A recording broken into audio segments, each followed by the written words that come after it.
Okay, good morning, everybody. Everybody's well. Happy Thursday for those of you who are live. Happy whatever day a week it is for you. Whenever you're here, thanks for being here. However you're here. And if you're new, welcome.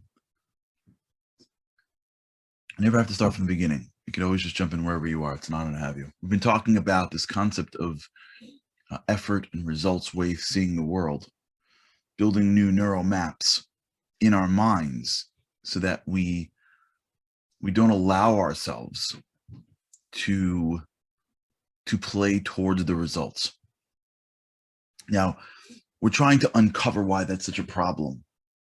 And yesterday, we began the conversation of talking about, or we continued the conversation of talking about how when you're encountering something, whether it's a test or whatever it is that you're doing, although it doesn't seem like it, if you go into if you split the hair, if you will,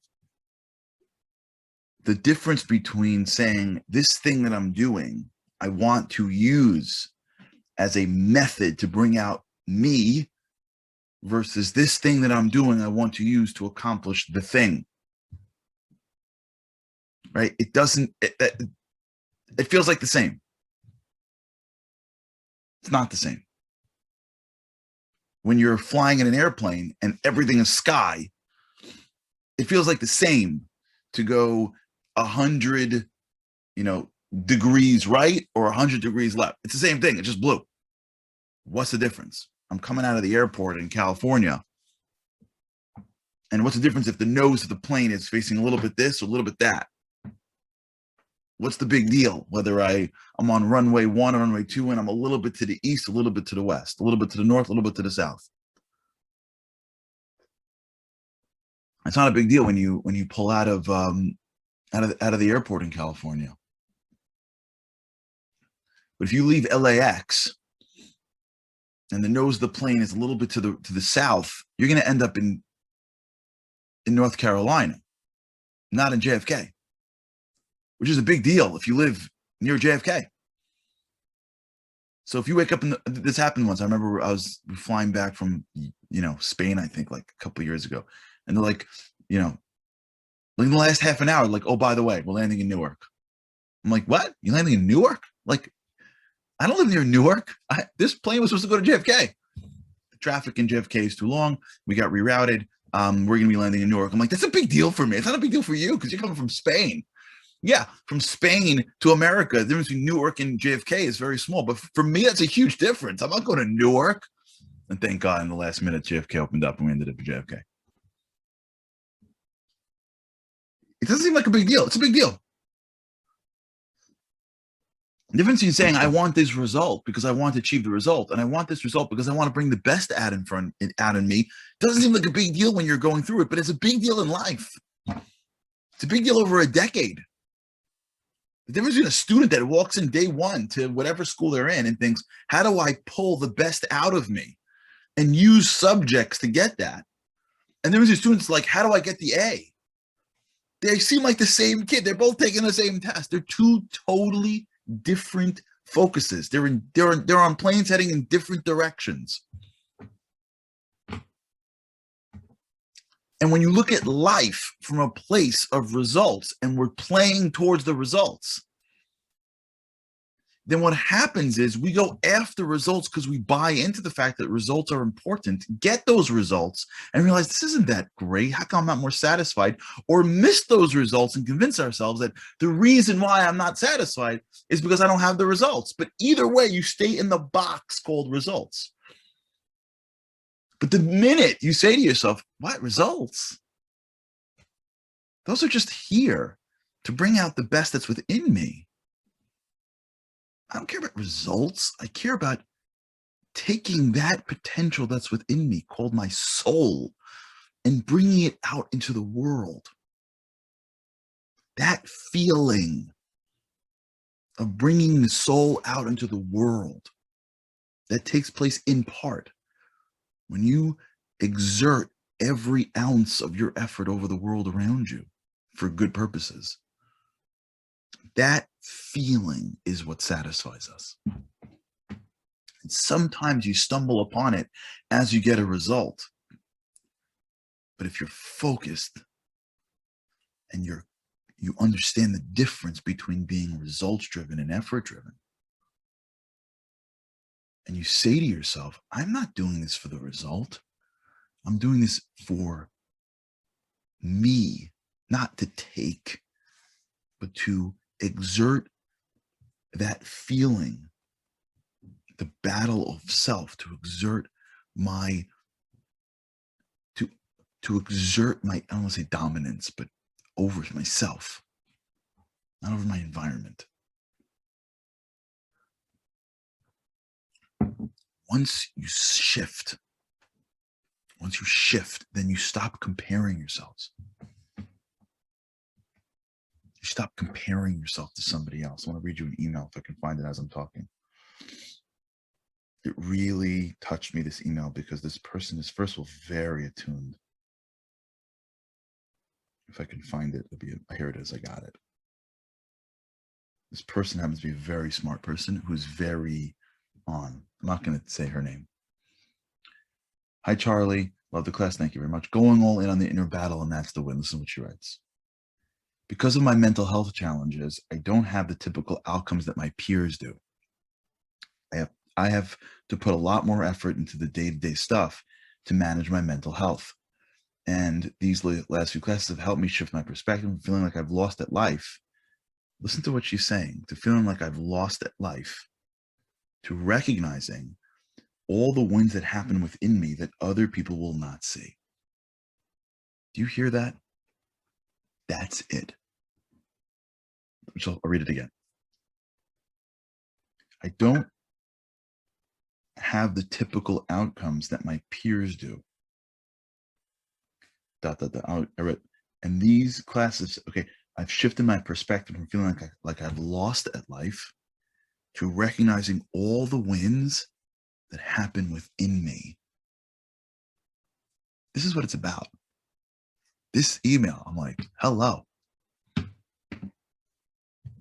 soon as we get out of the little bubble called results, that little bubble that they put us in, it's no one's fault. No one's trying. It's just life. We live in a material world. It's just reality. You need to eat. You need to sleep. You need to drink. You need to realize that we live in a world that has dull instruments for measuring us.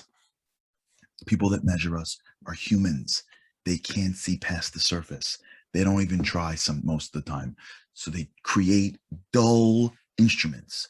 And the instrument that is mostly used is comparisons. They stick people into a room and they compare them. They put them in a race. They put them on a court. It's fine.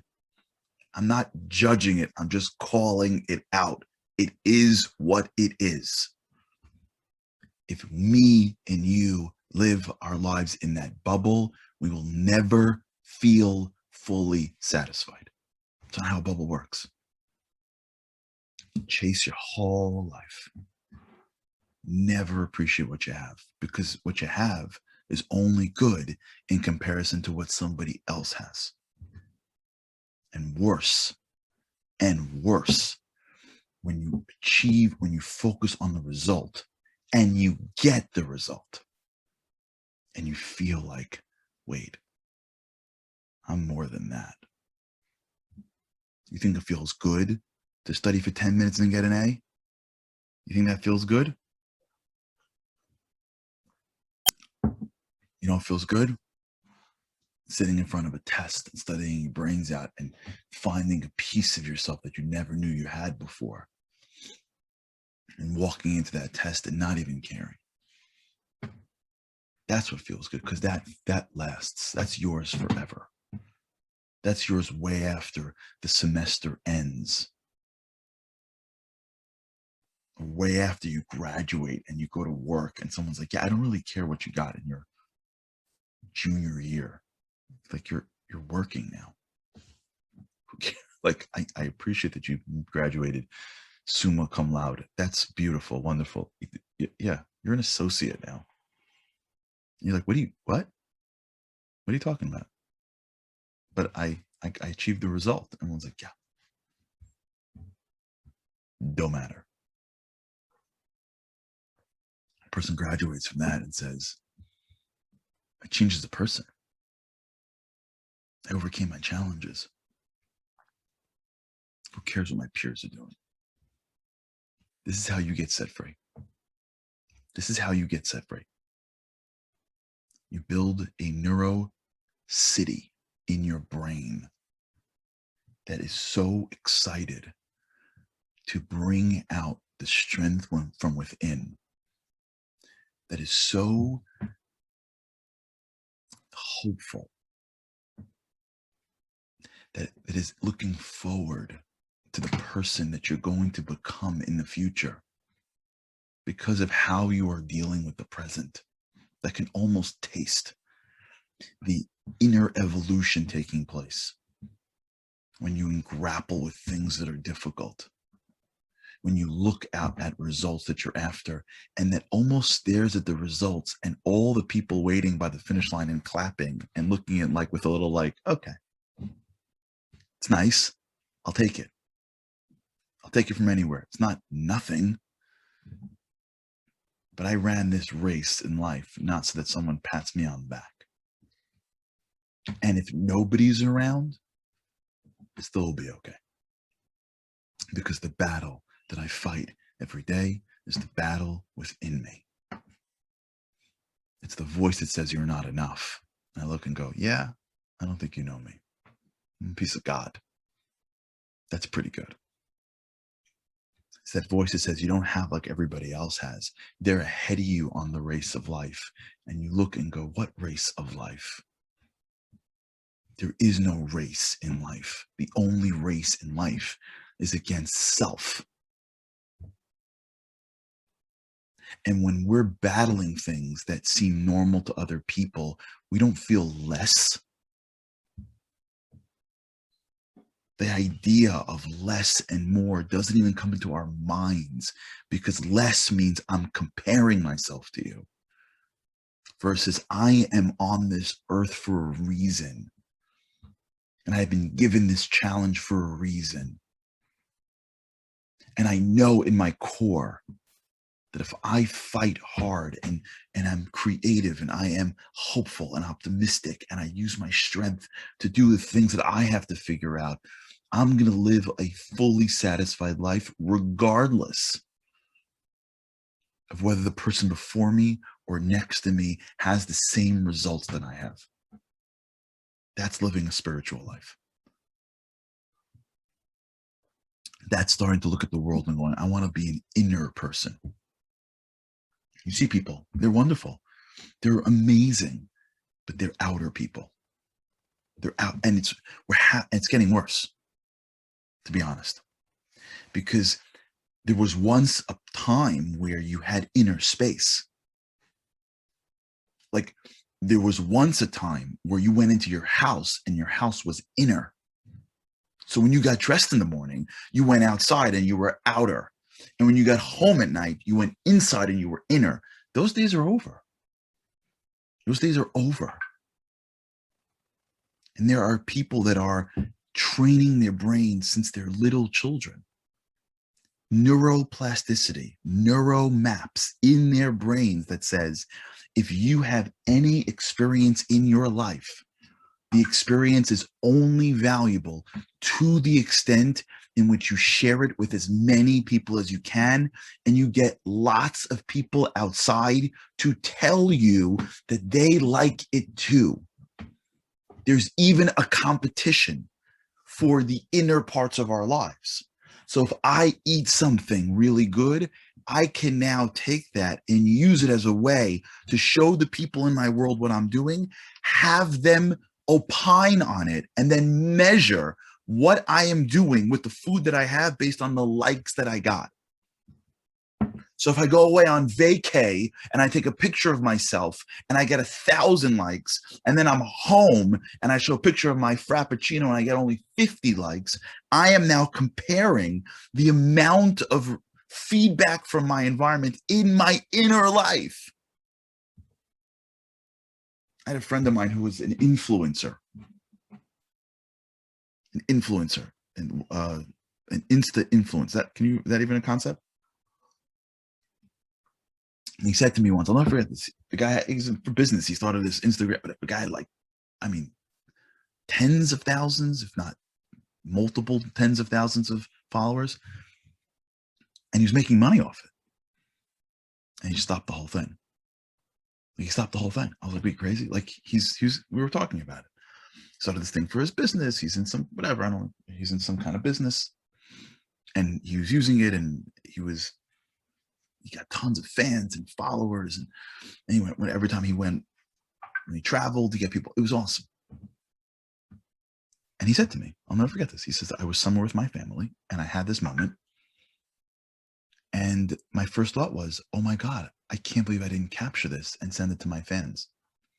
And then he said, wait, with my family, having a moment, what is doing my fans? And his brain was like, are you crazy? You just had this moment, like something funny happened, and you could have recorded that, and you could have sent it out on your Instagram page. You know what kind of likes you would have gotten for that? You think this is crazy? This ain't crazy. I know people that can't go to a restaurant and order anything without taking a picture and sharing it with their fans. I know people like this. They don't know how. There's no life that is inner. I told you the story 100 times about the rabbi who went into what's called the yichud room. I told you the story. Just to hear a yichud room, when one gets married, part of the process of getting married, according to Jewish law, is you do a bunch of different things, but the last thing you do through all the different things you do is you come out of the chuppah, you go into a room that is called a yichud room, which means an alone room. And the husband and wife, the newly husband and wife, have to spend time alone. There's no one that can come in. It's like a consummation, if you will, of the marriage spiritually. You're alone with your wife. That's like a statement, because a man and woman shouldn't be alone together. It's a whole Jewish legal thing. And now that a man and a woman shouldn't be alone, so to speak, now that they are, right, it's a sign of they're married. So you literally, if you go to a Jewish wedding, you see this. They literally dance. They dance the bride and groom into this room, and then everybody has to get away, and they lock the door, and you actually have what they call shomers, which are like guards. Like you point your two friends who guard the door. It's like the coolest thing. They dance you into this room. It's just you and your bride. Everyone's dancing outside, and the two guys, at least I picked my two friends, stood guard like this at the door, stood guard at the door like this, and me and my wife went into the room for 5 minutes, and it was a very special moment. Wedding, engagements, and the party, and the chuppah. You get a moment. You get a moment. Just you and your wife, you and your bride. And then you go out, and the party continues. I'm sure I told this to you. So Rabbi spoke about it. So his name is Rabbi Shai Shechter. He's a great guy. He spoke about this. He said that he got a call from a groom who said he was in the room with his bride. They just got married. And as they're in the room, he notices that she's pulled out her phone, and she's live streaming the two of them. This is the entire purpose of this custom for thousands of years, is just to be alone, to build a relationship that's inner. You're married. You have to have something that's just the two of you. And this wonderful, beautiful, sweet, adorable bride who I've never seen or met, but I'm sure she's all of those things, has a whole bit of neuroplasticity that says, what's inner? Everything's outer. This is my most inner moment with my husband, the first moment in marriage that we can have something that's ours. Hold on, I got an idea. Let me live stream this on my page, because everything's outer. Results. Great people are inner. Don't get fooled by whether a guy makes the cover of a page. Don't get fooled. Don't get fooled by outer people. They're good people. The greatest people are inner. You don't know them. You see someone walking down the street, you don't know. They're heroes. They're quieter about who they are. They know that the battle of life is about self. They're big people. You have to watch for them and look for them. And we have to be like them. That's how you, and then if it comes out, it comes out. It just comes out. All right. Oh, okay. Okay. Have an amazing day, everybody.